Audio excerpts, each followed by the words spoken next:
What would you do if everything you owned disappeared tomorrow? Your home, your status, your carefully constructed life.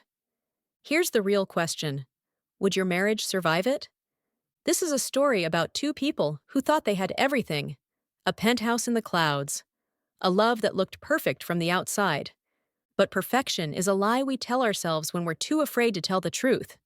And the truth is this. They were strangers living in a palace. Married, but alone. It took losing everything for them to find the one thing they never had. Each other. Morning light pours through floor-to-ceiling windows, 53 stories above the city. The penthouse gleams like a jewelry box, all marble and glass, and carefully curated emptiness. Evan Moreau stands at the espresso machine. Handmade Italian. $7,000. He doesn't remember buying it. Celeste appears in silk, her movements practiced, elegant, perfect. They kiss without touching. They speak without saying anything real. Good morning. You look beautiful. The car's waiting. I'll be late tonight. Routine, polished, safe. To the world, they are everything. Magazine spreads, charity galas, the kind of couple people screenshot and save as aspirational content. Evan built an empire in private equity. Celeste curates their life with the precision of a museum director. Every dinner party, every vacation, every Instagram post, flawless. But perfection is exhausting. And it's lonely. In quiet moments, when the staff leaves and the city hums below, you can see it. The way Evan's smile fades the second he thinks no one is watching. The way Celeste pours another glass of wine and stares at her phone, scrolling through a life that looks perfect but feels hollow. They don't talk about it. They never talk about it. Because talking means admitting something is wrong. And nothing can be wrong when everything looks this right. Their therapist, yes, even perfect couples have therapists, once asked them a simple question. When was the last time you were truly vulnerable with each other? They laughed it off. Changed the subject. Never went back. Vulnerability is dangerous when your entire life is a performance. The night before the annual spring gala, an event Celeste has planned for months, Evan receives a call. He takes it in his office, door closed. His face drains of color. The firm is collapsing. Investigations, frozen assets, lawsuits incoming. Everything he built, gone. Not next month, not next week, now. His partner's voice crackles through the phone. It's over, Evan. The feds are coming Monday. Get a lawyer. Protect what you can. He stands there, phone still in his hand, the weight of it crushing him. 30 years of work, his entire identity, evaporated. And then he hears Celeste's voice from the hallway. Evan, dinner's ready. He straightens his tie, puts on the mask, walks out and sits across from her at a table that could seat 12. Everything okay? She asks, studying his face. Fine, he says. Just work. You look pale. I'm fine, Celeste. She doesn't believe him, but she doesn't push. Because that's the rule they've lived by. Don't ask questions that might require honest answers. That night, they sleep in the same bed, back to back, an ocean of silence between them. Evan stares at the ceiling until dawn, calculating losses, imagining worst-case scenarios, drowning in shame. Celeste lies awake too, feeling the distance, wondering when they became two people sharing space instead of a life. It starts small. The chef doesn't come Monday. Evan says he gave her the week off. Celeste notices but says nothing. Tuesday, the driver is let go. Budgeting, Evan explains.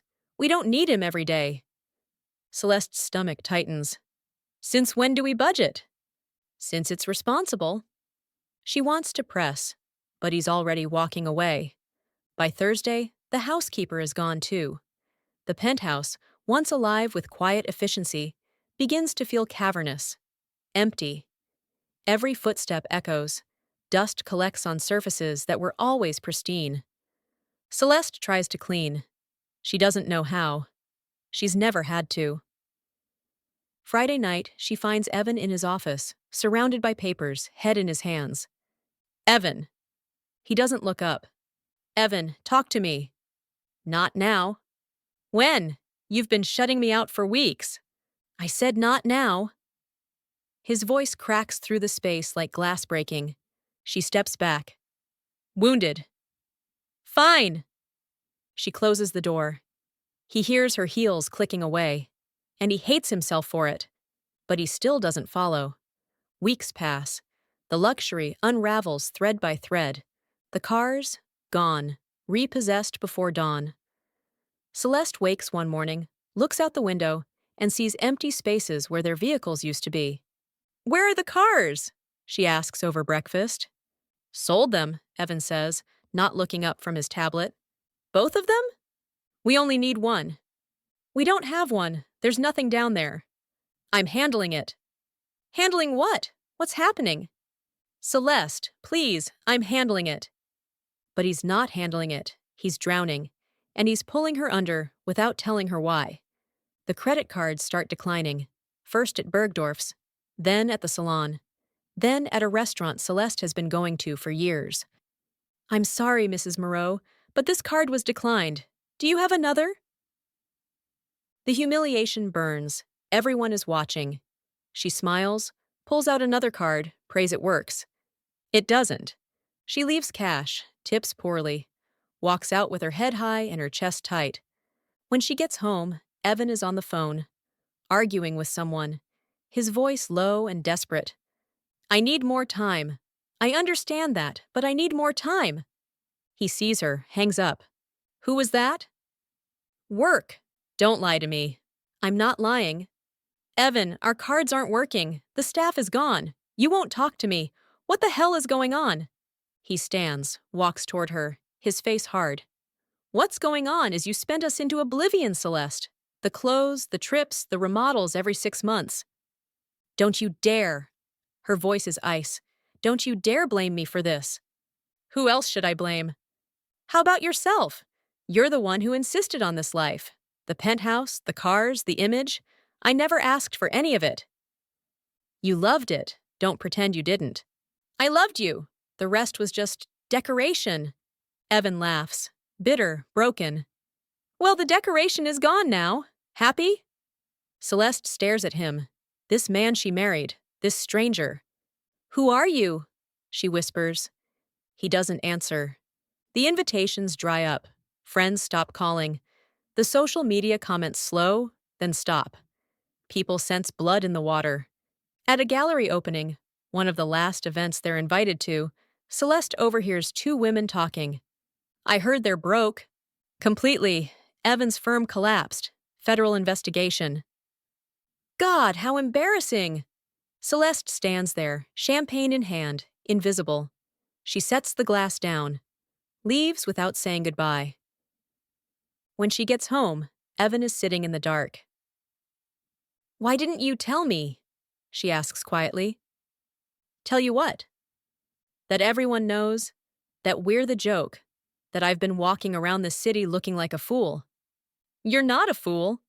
Then what am I, Evan? Your wife? Your partner? Because I don't feel like either. Silence. How bad is it? She asks. Evan stares at the floor. We're losing the apartment. The words land like a punch. When? 30 days. Jesus Christ! She sits, stands, sits again. 30 days, and you were going to tell me when. I was trying to fix it. By lying to me? By protecting you. I don't need protection. I need honesty. I need my husband. Well, maybe your husband isn't enough. Evan's voice breaks. He's shouting now, tears in his eyes. Maybe without the money and the life and the image, I'm just nothing. Celeste stares at him, and for the first time, she sees it. The fear, the shame. The little boy who built an empire because he was terrified of being worthless. You really believe that? She says softly. He doesn't answer. One night, the power goes out. Not the building, just their unit. Evan hasn't paid the bill. They sit in candlelight, the penthouse dark and cold, and for the first time, they can't avoid each other. How long have you known? Celeste asks. About the firm? 2 months. 2 months? She nods, laughs without humor. 2 months of lying to my face. I wasn't lying. What do you call it then?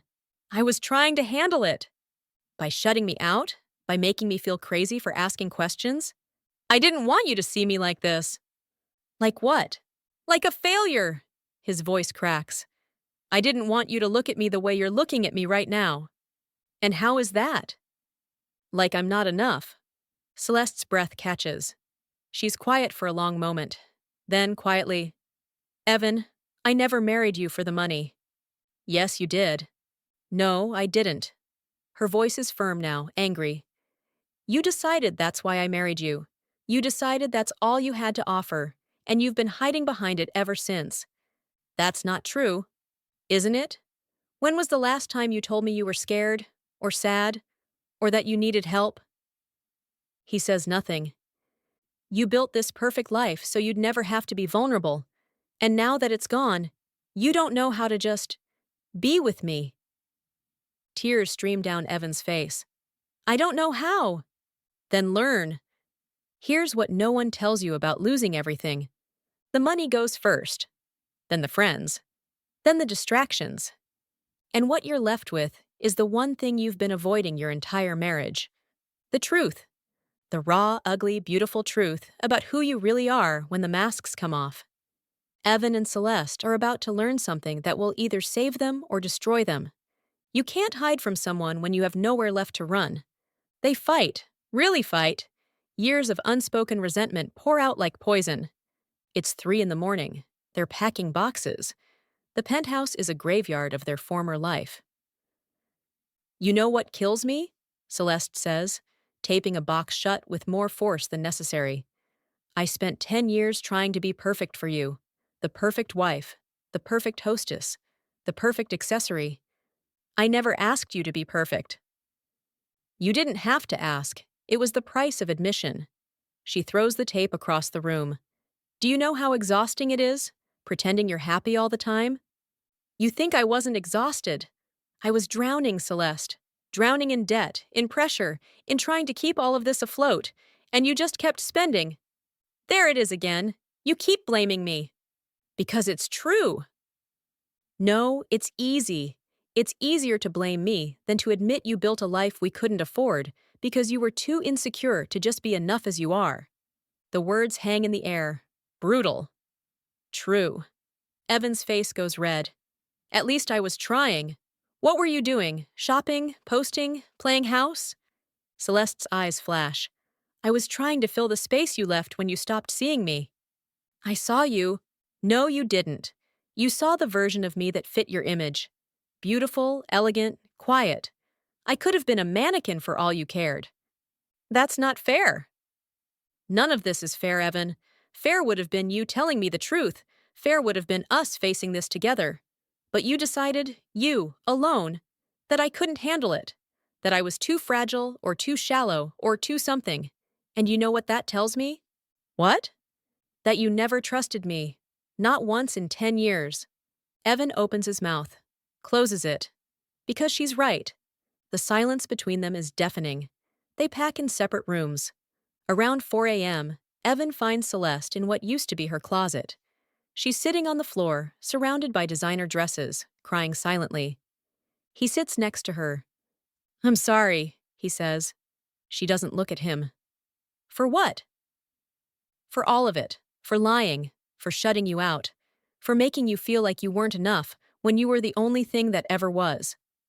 Celeste wipes her eyes. I'm sorry too. For not pushing harder. For letting you hide. For caring more about how things looked than how they felt. They sit there in the emptiness. Two people who've been married for a decade, meeting each other for the first time. I'm scared, Evan whispers. Me too. I don't know who I am without all this. Neither do I. She takes his hand. Maybe that's okay. Maybe we figure it out together. For the first time in months, Evan lets himself cry. Really cry. And Celeste holds him. Not because he's successful, not because he's strong, but because he's hers. And she's choosing to stay. They lose the penthouse. Everything goes. Artwork, furniture, the espresso machine, the designer clothes. the carefully curated life. What doesn't sell gets donated or trashed. They move into a small apartment in a neighborhood they used to drive past without noticing. One bedroom, radiator heat, thin walls, no doorman, no view. The first night, they lie on an air mattress on the floor, staring at a water-stained ceiling. "Well," Celeste says, "this is different." Evan laughs, actually laughs. "That's one word for it. I can hear our neighbors fighting." "Yeah. And I think something's dripping." "Definitely something's dripping." They're quiet. Then Celeste says, "Evan?" "Yeah?" "I don't hate this." He turns to look at her. "You don't?" "I don't know. It's small. It's not what we had, but—" She searches for the words. "It feels like ours. Like actually ours. Not just a stage we were performing on." Evan squeezes her hand. "Yeah, I know what you mean." For the first time in years, they fall asleep holding each other. There's no staff now. So Celeste learns to cook, badly at first. The smoke alarm becomes their dinner bell. "What is this?" Evan asks, poking at something charred. "It was supposed to be chicken parmesan." "Was it?" She laughs. "Shut up and eat it." He does. It's terrible. They order pizza, but they're laughing. They're together. They're real. They budget together. Every dollar accounted for. It's stressful, terrifying even. But they're doing it together. Evan finds work consulting. It's not glamorous. The pay is a fraction of what he used to make, but it's honest. Celeste gets a job at an art gallery. She's always loved art. She just never thought she could work in it. Her first paycheck makes her cry.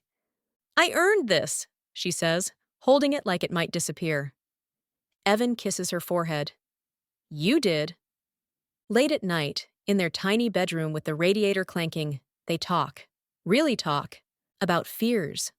About regrets. About dreams they'd forgotten they had. Evan admits he always felt like he had to be perfect to be loved, that his worth was tied to his success, that failure felt like death. Celeste admits she felt invisible even in a room full of people, that she didn't know who she was beyond being Evan's wife, that she'd spent so long performing, she forgot what it felt like to just exist. "Do you ever miss it?" Evan asks one night. "The penthouse. The life." Celeste thinks. "Sometimes. The view was nice, and the champagne." She smiles. "But mostly? No. That life was beautiful, but it wasn't real." "And this is?" "This is real. We're real. Finally." Months later, Evan gets a call. A former colleague wants to bring him in on a new venture. It's smaller than before, humbler, but it's a real shot, a fresh start. But there's a cost. The only asset they have left, the only thing of value, is Celeste's heirloom ring. Her grandmother's. The one thing she kept through everything. It's worth enough to invest in the new firm, to give them a real chance at rebuilding. But Evan can't ask her to give it up. He won't.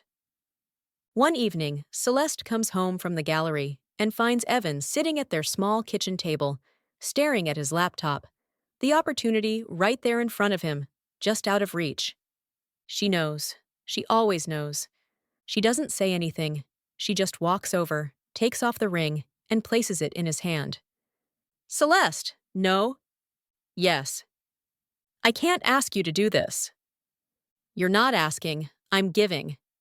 It's your grandmother's, and she would want me to use it. For us. For our future." Evan's eyes fill with tears. "Are you sure?" She cups his face in her hands. "I've never been more sure of anything. We don't need symbols anymore, Evan. We don't need things to prove we love each other. We just need each other." He closes his hand around hers. The ring presses between their palms. "I love you." "I love you too. Finally. Truly. Honestly." They sit there in their tiny kitchen, holding each other, and they are wealthier than they ever were. 6 months later. They're walking through the city on a Saturday morning. No driver, no entourage, no cameras, just two people side by side. They stop at a coffee cart. $2 each. They laugh at something small and stupid. Celeste takes Evan's hand. No ring, just skin and warmth and presence. A couple walks by. Designer bags, expensive coats, that familiar look of curated perfection. Celeste watches them. Do you think they're happy? Evan thinks. I don't know. I hope so. We weren't. Not really. No, we weren't. They keep walking. The city moves around them. They're not special anymore, not noticed, not envied. And they've never been more free. The real luxury isn't what you own. It's who stays when you lose it all. It's the person who sees you fail and chooses you anyway. It's communication, compromise, loyalty. That's the fortune worth fighting for. That's the only treasure that lasts. Evan and Celeste learned it the hard way. They lost millions to find what was priceless. And in the end, they didn't lose anything at all. They found everything. If this story moved you, hit that like button and subscribe for more daily curious videos that make you think, feel, and see the world differently. We're here every day with stories that matter. See you in the next one.